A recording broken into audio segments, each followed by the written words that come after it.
every inch All right. of the Jones. Ball on the 46-yard line. You can't miss a play. From the pint-sized to the dedicated season ticket holders. The games would not be the same without him. Everyone hears him. Patrick Mahomes tackled by number 19. Loud and clear. Congratulations, you've won. If you were ever out somewhere, do you think you would recognize his voice, maybe? Maybe, yeah. The only thing, no one really knows who he is. More exciting and more fun. They've just won a free recliner. Up at the top on the west side of the stadium in this long hallway. On a 6-yard touchdown pass. Room 510 is where all the action happens. Red Raider first down.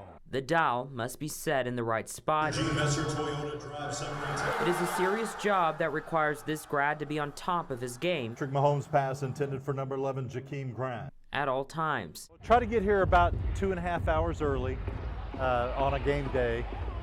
Be able to go over the script. Preparation is key. Be ready. Don't mess up. After all, he has to get their names just right. Saman J. Pirine, the ball carrier. It is not only the pronunciation, but keeping the crowd energized. And I think that's the primary job of a PA announcer, is to keep the crowd involved in the game, regardless of what's going on. Meet the man behind the mic. Patrick Mahomes pass complete to number 11, Jakeem Grant, for a Red Raider touchdown. Curtis Parrish. No, Henry, God has blessed me with an incredible voice, and I never get tired. Yeah, I tell people that being a PA announcer is a whole lot like singing. Radio host by morning. Yeah, that's right, Matt. What do you think? Attorney by day. Parrish got the PA gig at the Jones when Gerald Rogers retired after 44 years. And so they had open auditions one night, and there was about 100 people that showed up to audition, and it was number one on everybody's charts. In his 15 seasons, he's had a lot of notable calls. I think of A&M back in 2001 when the goalposts were torn down after we beat A&M, and of course 2008 against Texas was an incredible game. It was a great night. The atmosphere was wonderful, and of course we come away with a win is always nice. At this rate, you may hear his Red Raider first downs for many more years to come. Patrick Mahomes pass complete to number 4, Bradley Marquez, for a Red Raider first down. Well, Gerald Rogers did this for 44 years, so I figure I'm about a third of the way there. For all of us here at Texas Tech, With photojournalist Andrew Wood. Thank you for your attendance today and all season long. Henry Ramos. I'm your Red Raider announcer, Curtis Parrish, saying Fox 34, News at 9. In a crowd of rowdy Red Raider Third fans, down, it's a run. There you go. He got it. you will find He got one it. He got it. Oh, as part of a legacy at Texas Tech. It's great. It's great to be part of that tradition. Back in Jim Gaspard's day at Tech, he became more than a college student. He was conceived in Wells Hall and born in Clements Hall, 1971. He is talking about what he calls his child. But he's our oldest child, our fifth, and he's been at Tech ever since we were at Tech. We graduated in 72. You see, in 1970, Gaspard was part of the spirit group Saddle Tramps. During this time, the Southwest Conference was going to ban travel of any live mascots to away games. I said, you know, we could maybe, me, create some little guy that could travel, some non-live mascot. Gaspard got to work and started to brainstorm. He got a little help from Disney and cartoonist Dirk West. So basically, I kind of took his character, which was Old Red, and created a three-dimensional, what I call shadow mascot, a caricature mascot, and we named him Raider Red. He and his wife Dinah came up with the name in their dorm room. I did design his ears after her. So, yeah, she does have a small part of his character. All right, let's go. let's go. Gaspard, not only the creator in the first Raider Red, he designed the mascot's costume. And we'd sneak in all of these materials, paper mache, a lot of Avalanche Journal, a lot of the Texas Tech newspaper. And we would go on runs. We went down to the Salvation Army and bought boots and painted them red with a double T. After a popular student vote, Raider Red was introduced to the school in September of 1971. I ran out here in Raider Red's costume, paper mache, chicken wire, old football helmet, football pads, hot, and just did crazy things on the field with the cheerleaders, and the rest is history. He's been doing this for 45 years. The costume was not comfortable. You know, I wore him for about a month until I was part of the decision that this is a job for a pledge. And what a ride it has been to see his son everywhere. We're amazed. Recently, Gaspard was reunited with previous Raider Reds. The school has just done a great job. Saddle Tramps have done a fantastic job just sponsoring him and carrying that tradition through to what it is today. We're looking forward to his 50th anniversary. He continues to support his son and is part of a fundraising campaign to build a Raider Red statue on campus. It's great. It's great to be part of that tradition. Just exactly what Texas Tech is known for, its traditions.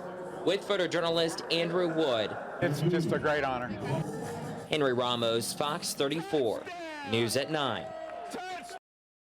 My name is Lindy Starr, and this is Cody. Fearless champion got injured right before school started, I believe.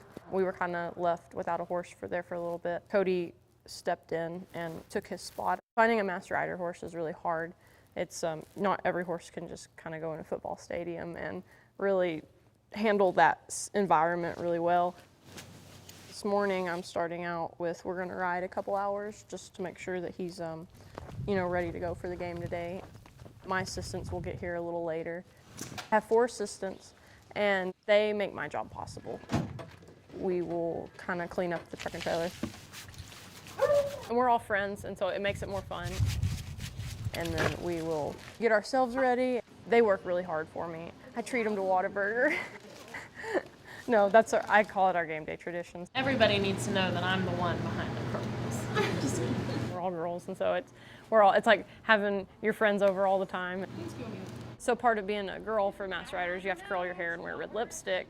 That's where my assistants come in to help. For JC will curl my hair for me.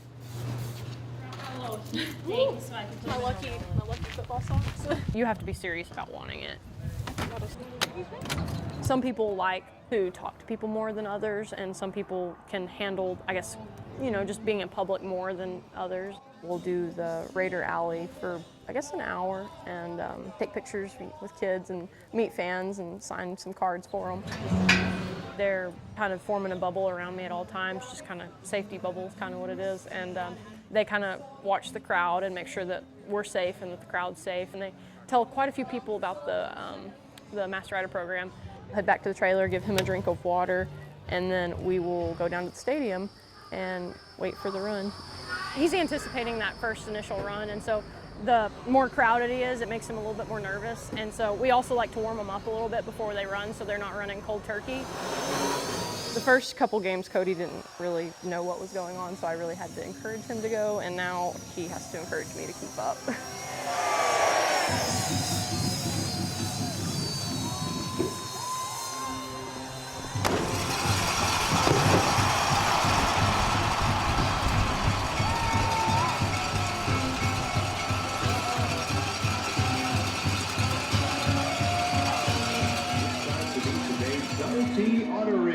Presented by the Double T Varsity Club. I'm like, oh my God. So excited. Okay, we're good. And welcome to the field, your Masked Rider. When we do the touchdown runs, we send like 5 people out on the field. That's kind of our boundary line, so we don't cross that. I didn't fall, so we're good. We're having a really good game today. He's kind of figuring things out. He is learning that, you know, when to run, and he's learning that he needs to wait till we tell him to go, and he's settling down a lot right after the run. And he handled the flyover really well. I mean, it was loud, and he definitely he heard it, but he handled it like a pro. Halftime for everybody is like break time, and then, you know, we get a drink of water, get some food. It gives him time just to kind of relax a little bit. Eating is his main goal. They're my sidekicks pretty much. They're a big aspect of my job. I do about 300 appearances a year, and so I'll spend nearly all those appearances with at least one of those assistants.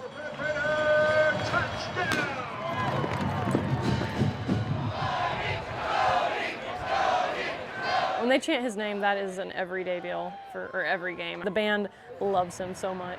He's become a really big fan favorite just because he's been able to continue a tradition that's been going on for so long. Kind of was a little tired there at the end going up the ramp.